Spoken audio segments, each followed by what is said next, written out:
A story that evokes genuine interest and sincere rage. This is the best way to describe what happened just a few years ago to a close-knit family from Wisconsin. Todd and Barbara Kendhammer had been married for 25 years. They lived in perfect harmony, always doing everything together, having breakfast, commuting to work, having dinner, going for walks, and even sharing their favorite hobby, home remodeling. Barbara was a cheerful woman. She was respected. She was bathed in her husband's love. For 25 years, everything remained unchanged, until the day when a rusty metal pipe fell off a truck and crashed through the windshield of her car. On the morning of Friday, September 16, 2016, at 8:06 a.m., a call came into emergency services from a man in a hysterical state. The man screamed that a metal pipe had flown through the windshield of his car and hit his wife. He reported that the pipe had rolled off the flatbed of a truck, moving in the opposite direction. When paramedics arrived at the scene, they found the man, 47-year-old Todd Kendhammer, kneeling at the feet of his wife, 46-year-old Barbara Kendhammer. He was covered in blood, terrified, and sweating profusely. His neck and chest were scratched, and his hands were covered in abrasions, as if he had just been in a fight. The paramedics immediately began providing medical assistance to Barbara. When police officers arrived shortly after, Todd frantically explained that he and his wife had left their home in West Salem around 7:45 a.m. and were headed to Homan. Todd planned to pick up a pickup truck from his colleague, Justin Heim, who had hired him to replace a windshield, while Barbara would then take their Toyota Camry to work. The couple was driving, chatting, drinking water, when suddenly a metal pipe nearly 1.5 meters long fell from a truck's flatbed, bounced off the road, and crashed through the passenger side windshield, striking Barbara on the back of her head near her neck as she ducked. However, Todd later corrected himself, saying that the pipe had not bounced off the road before breaking through the windshield. Todd described the truck as a 2000s model with a dark-colored flatbed, possibly blue, green, or black. He did not see the driver clearly and could not even determine their gender, let alone any other identifying details. After the pipe crashed into the car, Todd drove another 100 meters in the same direction, trying to pull out the nearly 5-kilogram galvanized steel pipe. He then turned east onto Burgham Cooley Road and drove another 100 meters before losing control and skidding into a ditch. Todd said that he had accidentally put the car in reverse instead of stopping, which caused it to end up in the ditch. Once the car finally stopped, Todd jumped out, pulled the pipe out, and threw it into the grass. Then he dragged Barbara out, who was already unconscious and not breathing. For the next 3 minutes, he tried to provide first aid to revive her, but after realizing his efforts were in vain, he dialed 911. Barbara was rushed to the hospital, but despite Todd's desperate efforts and the paramedics' quick response, she succumbed to her injuries the next day. The devoted husband stayed by her bedside the entire time, never leaving her for a moment.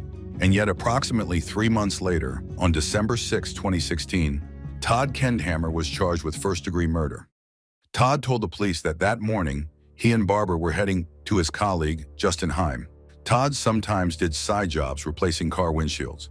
He had tried to pick up Justin's truck the night before, but Justin wasn't home, so he decided to go in the morning with Barbara. This was strange, considering that Todd didn't even know where Justin lived. Moreover, when the police spoke to Justin Heim, it turned out that his car did not need any windshield replacement. What seemed even stranger to the police was the fact that it was Friday morning and Barbara was supposed to be at work. She worked in a school cafeteria and was incredibly punctual, so much so that when she was just 2 minutes late, at 8:02 a.m., her boss called Barbara's mother to check on her well-being. Even more unusual was that by 8:06 a.m., Barbara's boss had already called another employee to cover her shift. So why did Todd claim that Barbara was allowed to be late on Fridays? What made Fridays different at school? The students ate breakfast and lunch at the same time every day. And if Barbara really could be late on Fridays, how was it possible that her boss didn't know about this? It was clear that Barbara had never been late, even by 2 minutes, without notifying someone in advance. That same morning, Barbara also didn't call her mother. According to her mother, Barbara always called before work, but not that morning. Her mother found it very unusual. She became even more worried when Barbara's boss called at 8:02 a.m. to say that Barbara had missed the start of her shift. To the police, this seemed very suspicious. Two people who knew Barbara well and spoke to her every day had both independently become concerned when she suddenly didn't contact them. Meanwhile, Todd's version of events suggested that they had been driving around aimlessly, looking for a truck he didn't even know the address for, while Barbara was running late for work and apparently wasn't planning to notify anyone. Then, a witness appeared in the case. A passing driver reported that he had seen the Kendhammer's car in the ditch at around 7:45 a.m. and slowed down to 8 kilometers per h to check if anyone needed help. The witness claimed to have seen the passenger side door open, but did not notice Todd or Barbara at the scene. Moreover, he did not see any damage to the windshield. It is well known that witness testimonies are often inaccurate and full of assumptions. Perhaps at that moment, Todd was performing first aid on his wife, and the witness simply did not see them. Maybe the angle of the windshield or the sunlight reflecting off the car prevented him from noticing the cracks. Or maybe he just didn't see them because he wasn't looking for them. There could have been a completely innocent explanation for the witness's statement, but there were other details that the police didn't like about this case, and they kept piling up like a snowball. The surveillance camera footage from Wild Winds Ranch in Wisconsin recorded 4 vehicles passing along the road where the incident occurred between 7:20 a.m. and 8:30 a.m. Not a single one of them matched Todd's description of a flatbed truck. Although investigators saw several pickup trucks, mostly with covered beds, the Kendhammer's Camry was also visible in the footage, confirming that they were in the area at that time. This may mean nothing since the incident happened in an instant, and Todd may not have accurately remembered what the other vehicle actually looked like. Perhaps it was a pickup truck with an open bed. However, the police conducted a series of tests to recreate the incident, and not once were they able to hit the windshield with a heavy metal pipe, even when throwing it from a passing truck.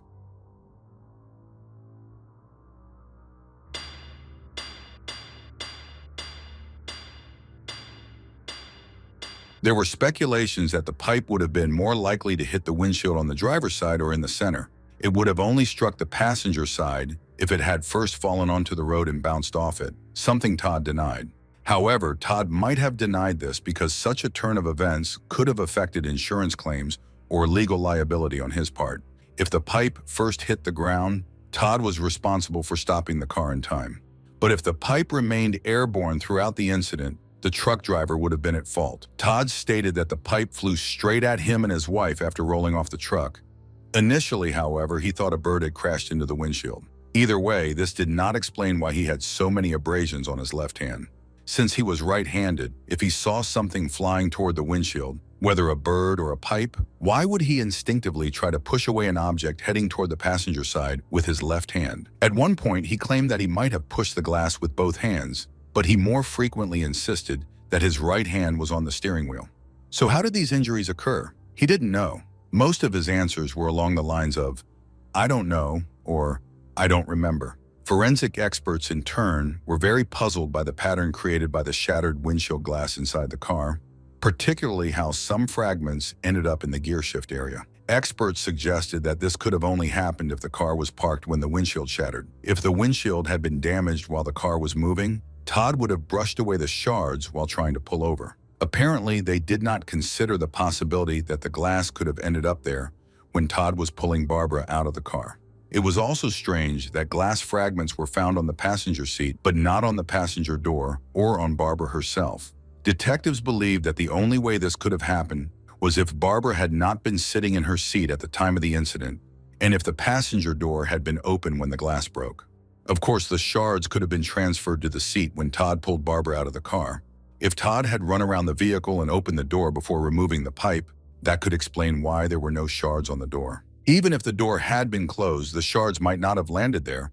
But why didn't Todd even try to provide an explanation? Even more astonishing was the fact that forensic experts found blood where it shouldn't have been and didn't find it where it should have been.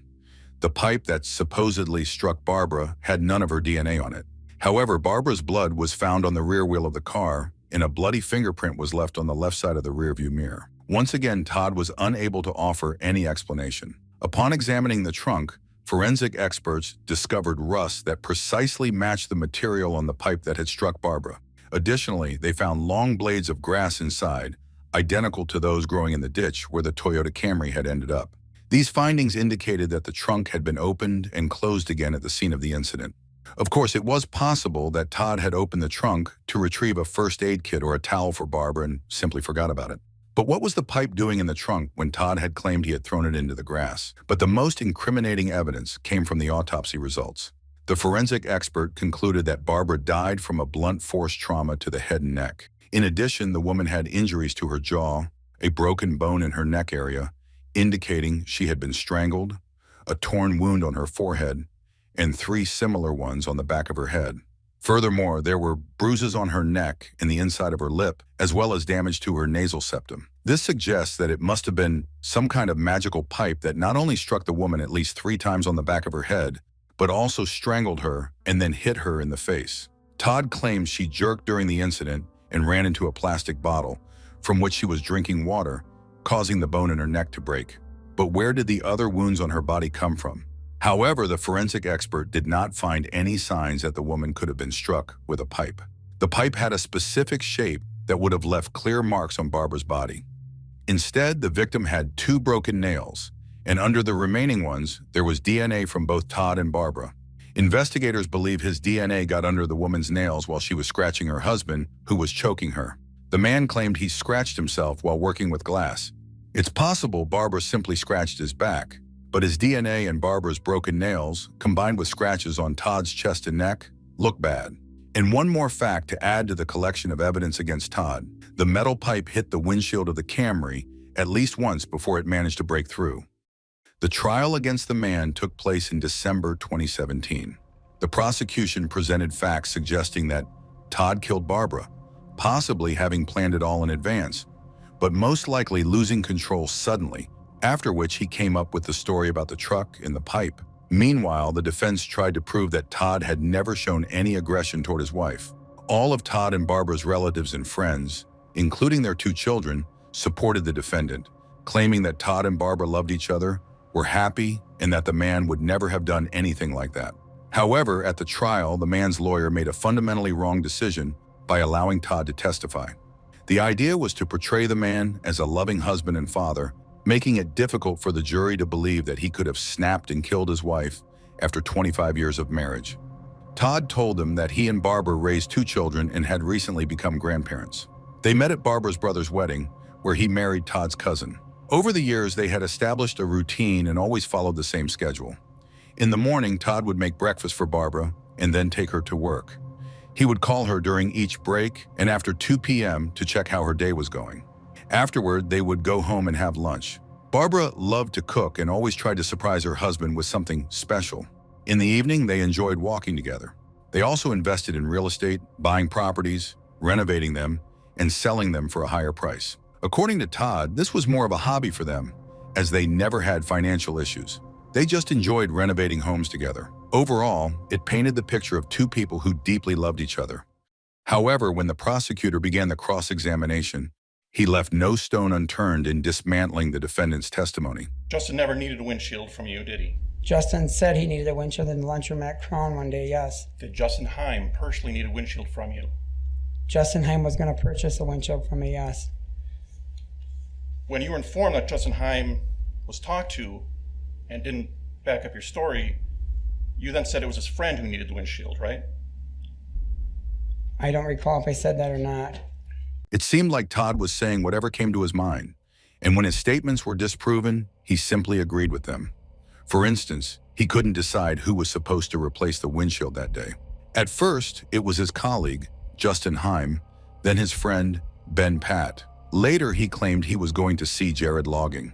One can only imagine the emotions Todd experienced when the prosecution called all 3 men to testify, and each one stated that they had no need to replace the windshield. When the police noted scratches on your neck, you first said that that was from working with glass, correct? I said that, yes. You don't work with glass at Crown, do you?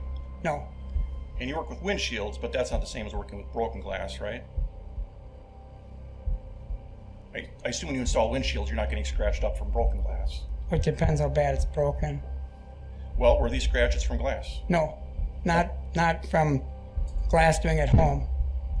You said it was from working with glass. Correct, I said that. That was a lie. It wasn't a lie. It was not true. It was not true. But wasn't that a lie? He had just said he lied, only to then claim that he wasn't lying. So many details in his story didn't match the evidence. However paradoxical it may seem, critics use the same facts to explain Todd's motive that the defense tried to present in his favor. The fact that Todd called his wife during each break and that they did absolutely everything together. According to them, Todd Kendhammer could be seen as the most skilled type of aggressor. This kind of aggressor does not need to resort to physical violence, because their psychological pressure on the victim is so intense that physical abuse becomes unnecessary. This would explain why the police were never called to the Kendhammer household, why Barbara never ended up in the hospital with injuries, and why no family members or close friends saw her being physically beaten or humiliated. Moreover, this could also explain the extremely rigid schedule of their life, to the point that even a 2-minute delay made her boss worry. Could it be that Barbara's life, and consequently her schedule, was controlled by Todd? Were her punctuality and predictability actually signs that Todd was keeping track of her every step? Todd's colleagues claim that he sometimes made dismissive remarks about women. Domestic violence experts know that it is often chauvinistic views that lie at the heart of marital issues, rather than a bad temper or alcohol abuse as many believe. While alcohol and issues with managing anger can exacerbate problems, it is the fundamental belief that men are the superior gender that leads to violence. If it is true that Todd made derogatory comments about women at work, it is quite plausible that he imposed his chauvinistic and patriarchal views at home as well. Perhaps, just perhaps, Todd attacked Barbara at home when she was preparing to leave for work. He struck her in the head, and while strangling her with his hands, she scratched his neck and chest so fiercely that she broke 2 nails.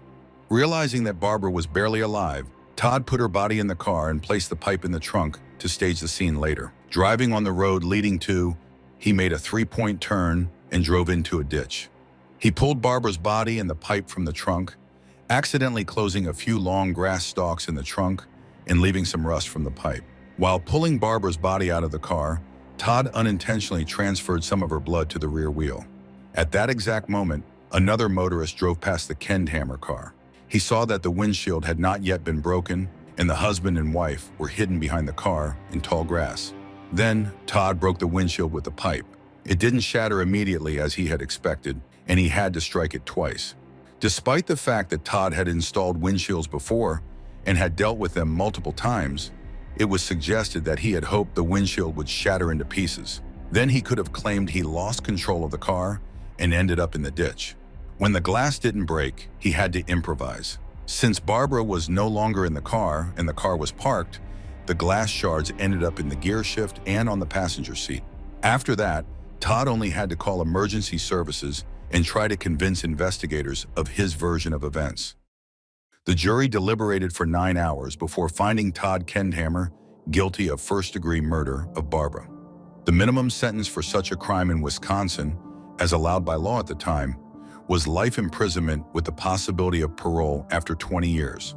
However, on March 9, 2018, Todd was sentenced to life in prison with the possibility of parole only after 30 years, and only if he confessed to his crime of killing his wife.